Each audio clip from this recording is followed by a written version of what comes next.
Our programs offer many languages. Please visit suprememastertv.com/schedule. Nos programas offrent plusieurs langues. Veuillez visiter suprememastertv.com/schedule. Nuestros programas ofrecen varios idiomas. Visiten suprememastertv.com/schedule. Műsoraink sok nyelvet tartalmaznak. Kérjük, tekintse meg itt suprememastertv.com/schedule. I have thus explained to you, excellent Muni, 6 creations. The creation of the Arvaksarotas beings was the 7th, and was that of man. Please continue watching to find out more.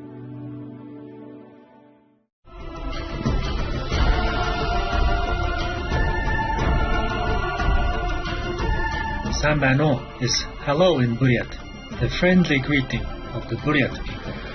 I'm Malek. The peace-loving community of Buryats pray to heaven to uplift your souls.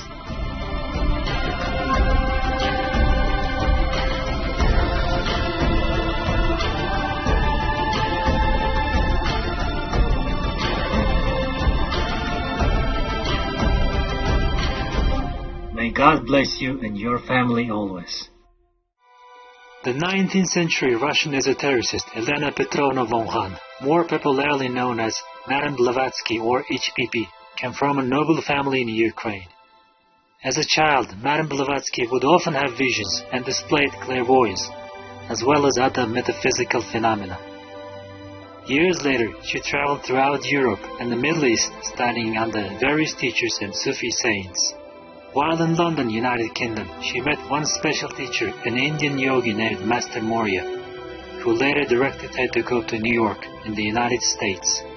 Once there, she founded the Theosophical Society in 1875 with other like-minded individuals. Theosophy, meaning divine wisdom, refers to an experiential knowledge that comes through spiritual, not intellectual means. The Theosophical Society strived to study this wisdom underlying all the religions and promoted the universal brotherhood of humanity. The movement gained much international support. Madame Blavatsky wrote several important books on theosophy, including Isis Unveiled, The Secret Doctrine, The Key to Theosophy, and The Voice of the Silence.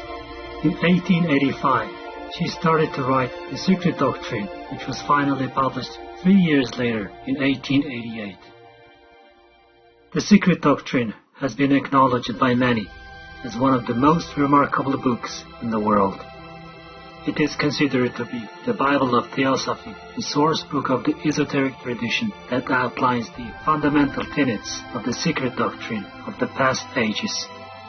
Published as 2 volumes during her lifetime, The Cosmogenesis and Anthropogenesis, The Secret Doctrine explains the origin and evolution of the universe and of humanity through an account of root races dating back millions of years. Although the writer of The Secret Doctrine, Madame Blavatsky, often expressed that she was only the compiler of ancient wisdom that was passed on to her. The true authors of the work were her teachers, the Mahatmas, or great souls, who were the guardians of the secret wisdom of the ages. We will now share with you from The Secret Doctrine, Cosmogenesis, the 7 creations. There was neither day, nor night, nor sky, nor earth, nor darkness, nor light, nor any other thing, save only one, unapprehensive by intellect, or that which is Brahma and Pons, spirit, and Pradhana, matter. In Vishnu Purana, Parashara says to Maitreya, his pupil, I have thus explained to you, excellent Muni, 6 creations. The creation of the Arvaksarutas beings was the 7th, and was that of man. The 7 creations are found in almost every Purana. They are all preceded by what Wilson translates as the indiscrete principle, absolute spirit, independent of any relation with objects of sense. They are 1. Mahatattva, the universal soul, infinite intellect or divine mind. 2. Tanmatras, Bhuta or Bhuta Sarga, elemental creation, the first differentiation of universal indiscrete substance. 3.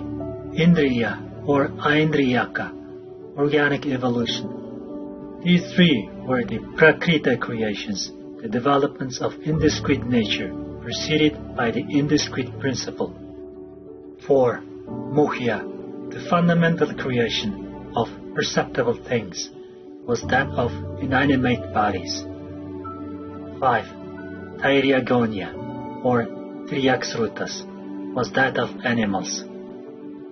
6. Urtvasrutas, or that of divinities. 7. Arvaksrutas, was that of man. This is the order given in the exoteric texts. According to esoteric teaching, there are 7 primary and 7 secondary creations. The former being the forces self-evolving from the one causeless force, the latter showing the manifested universe emanating from the already differentiated divine elements. Esoterically as well as exoterically, all the above enumerated creations stand for the 7 periods of evolution, whether after an age or a day of Brahma.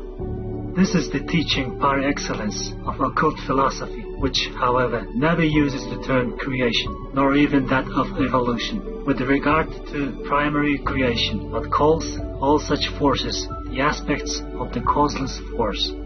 In the Bible, the 7 periods are dwarfed into the 6 days of creation and the 7th day of rest, and the Westerns adhere to the latter. In the Hindu philosophy, when the active creator has produced the world of gods, the germs of all the undifferentiated elements, and the rudiments of the future senses, the world of noumena, in short, the universe remains unaltered for a day of Brahma, a period of 4,320,000,000 years. This is the 7th passive period of the Sabbath of Eastern philosophy, following 6 periods of active evolution.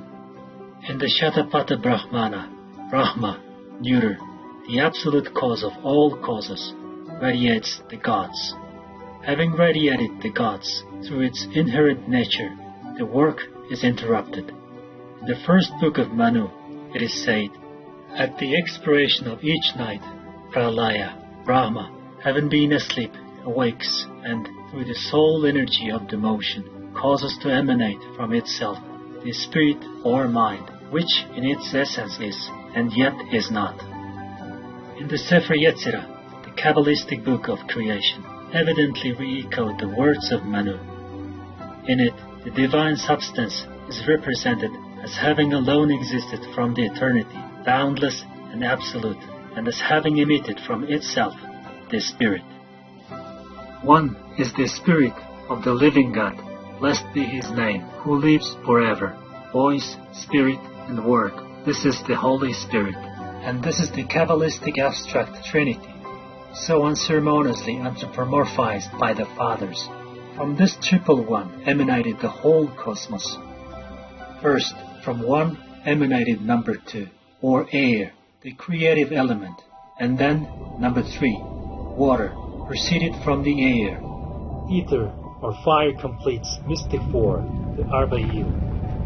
In the Eastern doctrine, fire is the first element, ether synthesizing the whole, since it contains all of them. The first creation. Mahatattva creation, so called because it was the primordial self-evolution of that which had to become Mahat, the divine mind, conscious and intelligent, esoterically, the spirit of the universal soul. Worthiest of ascetics, through its potency, the potency of that cause. Every produced cause comes by its proper nature. And again, seeing that the potencies of all beings are understood only through the knowledge of that Brahma, which is beyond reasoning, creation, and the like, such potencies are referable to Brahma. That then precedes the manifestation.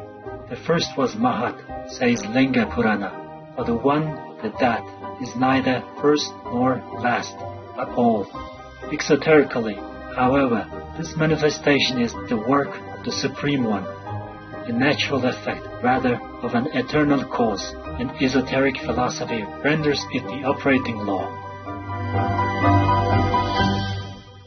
The second creation. Bhuta was of the rudimental principles, or tanmatras, hence termed the elemental creation, or Bhuta Sarga. It is the period of the first breath of the differentiation of the pre-cosmic elements, or matter. Bhutati means the origin of the elements, and precedes Bhutasarga, the creation, or differentiation of those elements in primordial Akasha, chaos, or vacuity. In the Vishnu Purana, it is said to proceed along and belong to the triple aspect of Ahankara, translated egotism, but meaning rather that untranslatable term I amness, that which first issues from Mahat, or divine mind, the first shadowy outline of selfhood. The pure Ahankara becomes passionate and finally rudimental or initial. It is the origin of conscious as of all unconscious being, though the esoteric school rejects the idea of anything being unconscious, save on our plane of illusion and ignorance. At this stage of the second creation, the second hierarchy of the Manus appear, the Gyangchohans or Devas, who are the origin of form, Rupa, the Chitrashahandinas, bright-crested, or Rikshas, those rishis who have become the informing souls of the 7 stars of the Great Bear. In astronomical and cosmogonical language, this creation relates to the fire mist period, the first stage of cosmic life, after its chaotic state when atoms issue from Leia. The third creation. The third or Indriya creation was the modified form of Ahankara, the conception of I, from Aham, I, termed the organic creation, or creation of the senses, Aindriyaka. These 3 were the Prakrita creation, the discrete developments of indiscrete nature preceded by the indiscrete principle. Preceded by ought to be replaced here with beginning with Buddhi, for the latter is neither a discrete nor an indiscrete quantity, but partakes of the nature of both in man as in cosmos, a unit or human monad on the plane of illusion, when once freed from the 3 forms of Ahankara and liberated from its terrestrial manas. Buddhi indeed becomes a continued quantity, both in duration and extension, for it is eternal and immortal. The third creation, abounding with the quality of goodness, is termed Urtvasrutas. The Urtvasrutas creation is referred to as the 6th creation, or that of the divinities. This shows plainly that earlier as well as later Manvantaras have been purposely confused to prevent the profane from perceiving the truth. This is called incongruity and contradictions by the Orientalists. The 3 creations beginning with the intelligence are elemental, but the 6 creations, which proceed from the series of which intellect is the first, are the work of Brahma. Here, creations mean every way stages of evolution. Mahat, intellect or mind, which corresponds with manas, the former being on the cosmic and the latter on the human plane, stands here too, lower than Buddhi, or supra-divine intelligence. Delightful viewers, thank you for your company on today's From the Secret Doctrine, Cosmogenesis, the 7 Creations, Part 1 of 2, on Words of Wisdom. Please join us again tomorrow for Part 2 of this program. May the divine light always shine on you and your family. Our programs offer many languages. Please visit SupremeMasterTV.com/schedule and SupremeMasterTV.com/WOW.